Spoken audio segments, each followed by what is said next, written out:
अस्सलाम वालेकुम। Golden 120 vlog में आपको खुशामदीद कहते हैं। दोस्तों, लेबर कवानीन की खिलाफ वर्जी पे डिपोर्ट होना, हरूब के बाद डिपोर्ट होना तो समझ में आता था, लेकिन ट्रैफिक खिलाफ वर्जी पर डिपोर्ट होने के केस और स्टोरीज भी सामने आ चुकी है। आपको याद होगा कि हमने चंद हफ्ते पहले एक वीडियो में कहा था कि सऊदी अरब में ट्रैफिक कवानीन के मुताबिक और ख़ास तौर पे ये जो जाली ड्राइविंग लाइसेंस है, इनकी चेकिंग पे एक मुहिम शुरू होने वाली है। तो वो भी अभी इसी सिलसिले की कड़ी होगी, लेकिन अभी आपको बता दें कि 74 गैर मुल्कियों को डिपोर्ट कर दिया गया है।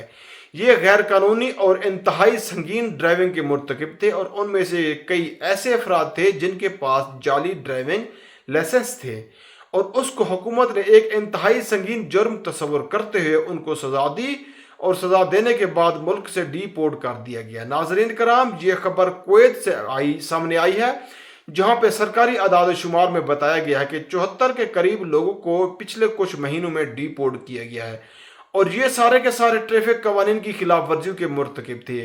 अब ये बात याद रखिए कि जब भी अरब मुल्कों के अंदर कुछ भी होता है तो वो तकरीबन एक ही पैटर्न पे चीज़ें चलती हैं। जैसे कि अगर सऊदी अरब ने कोई मिनिस्टर्स की मुतारफ़ करवाई तो उसके बाद अमारात करवाएगा, अमारात में हुई तो ओमान या कुवैत में कोई ऐसी आ जाएगी, फिर उसके बाद जब ये मंशियात फरोशों के खिलाफ कोई कार्रवाई की मुहिम चलती है तो वो उन मुल्कों में यकसा चलती है।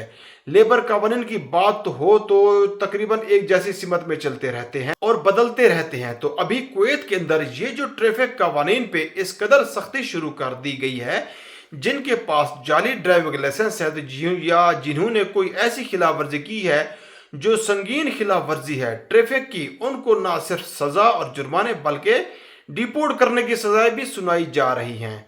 हमारी इस वीडियो का मकसद किसी को परेशान करना नहीं है, बल्कि वक्त रहते इन्फॉर्म करना है कि ऐसी गलती, ऐसी संगीन सियासी खिलाफ वर्जियाँ जो हुकूमत की नज़र में नाकाबिले माफ़ी हों, उनके बाद डिपोर्ट होना भी यह हुकूमत शामिल कर रही है। अब सोचिए ना, अगर किसी बंदे के पास जाली ड्राइविंग लाइसेंस हो तो क्या ये बात काफ़ी नहीं है कि उसको डिपोर्ट कर दिया जाए, क्योंकि उसने जाल साजी की है, उसने डॉक्यूमेंटेशन में फर्जरी का केस बनता है ना उस पे। तो ये तो एक संगीन जुर्म है। जो बंदा डॉक्यूमेंटेशन में कोई टम्परिंग करता है, जाली दस्तावेजात बनाता है, तो उसके ऊपर वो ट्रैफिक कवानीन की नज़र से नहीं देखेगी, बल्कि उसको तो डायरेक्टली फिर वजारत दाखिला सिक्योरिटी से उसको डील करेगी। सिक्योरिटी मामलात में भी ये बहुत बड़ा नुक्स होता है कि इतनी बंदा जाली डॉक्यूमेंट्स बनाना शुरू कर दे, तो जिस बंदे के पास से ऐसा कोई लाइसेंस निकले उसे मुश्किल हो सकती है।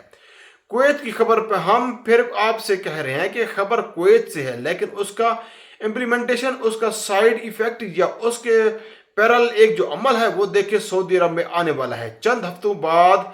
लिहाजा मेरी सबसे गुजारिश है कि अगर कहीं कोई इस तरह का ड्राइविंग लाइसेंस पैसे दे के बनवाने वाला तो भाई ना बनवाएगा, और साथ ही साथ कभी अपने ऐसा लाइसेंस अगर बनवाया हो तो कोशिश करेंगे आप अपने इस लाइसेंस के मुतालिक अगर उसको अपडेट कर सकते हैं प्रॉपर एग्जाम दे के, या किसी भी एक सरकारी इदारे से जो उनके ड्राइविंग लाइसेंस होते हैं वहां से जाके अगर अपडेट करवा लें, तो एटलीस्ट अगर आपसे कोई सवाल जवाब हो तो आपको पता होगा कि हमने ये फलां जगह से उसको अपडेट कराया, फलां जगह से ये लाइसेंस लिया है, जो कि आप पुलिस को बतला सकते हैं। मजीद ये कि ट्रैफिक की जो मालूमात है वो जहन में रखिए, उनको हमेशा याद रखिए। अगर कभी कोई सवाल हो, जवाब हो, आप एटलीस्ट बता सकते हैं, पता चल सके कि जो ड्राइविंग लाइसेंस आपके पास है वो आपने मुकम्मल स्टडी करके, इम्तिहान दे के, पूरा उसके मियार पे उतर के फिर हासिल किया है।